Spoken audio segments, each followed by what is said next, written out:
మల్లకపల్లి గ్రామ అభివృద్ధికి ప్రాధాన్యత ఇస్తూ పలు పనులను చేపడుతున్నామని గ్రామ సర్పంచ్ కిండారపు లత తెలిపారు. ఇటీవల బోర్ మోటార్లు కాలిపోవడంతో తాత్కాలికంగా నీటి సమస్య ఏర్పడిందని వెంటనే మరమ్మతులు చేపట్టి ప్రస్తుతం గ్రామంలో ఎలాంటి నీటి ఇబ్బందులు లేవని స్పష్టం చేశారు.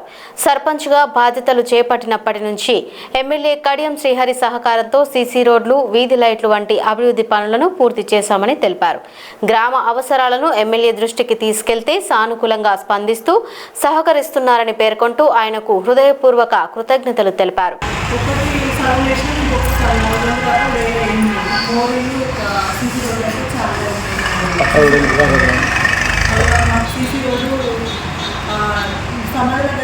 పోవడానికి చాలా గుంతలుగా ఉన్నది. అక్కడికి కూడా సీసీ రోడ్డు కావాలని మా ఎమ్మెల్యే గారిని అడిగాం. అది కూడా ఇస్తానన్నాడు. అది వేసుకుంటే కూడా మాకు చాలా బాగుంటుందని. చెరువు కట్ట వెడల్పు చేయడం కోసం కూడా సార్మొగ లెటర్ పెట్టడం జరిగింది. హెల్త్ సెంటర్ లేదు సార్, అది మెయిన్ ప్రాబ్లమ్. హెల్త్ సెంటర్ అంటే దాదాపుగా మా ఊళ్ళో చాలామంది షుగరు ఉన్నవాళ్ళు, బీపీ ఉన్నవాళ్ళు కూడా టాబ్లెట్స్ ఇక్కడే తీసుకుంటారు. కాకపోతే మాకు అది లేదు, ఆ శాంక్షన్ అయినా కట్టలేదు. ఆ బిల్డింగ్ ఒకటి కావాలని కూడా మనం ఎమ్మెల్యే అడగడం జరిగింది. అది కూడా మాకు శాంక్షన్ ఇస్తానని చెప్పింది.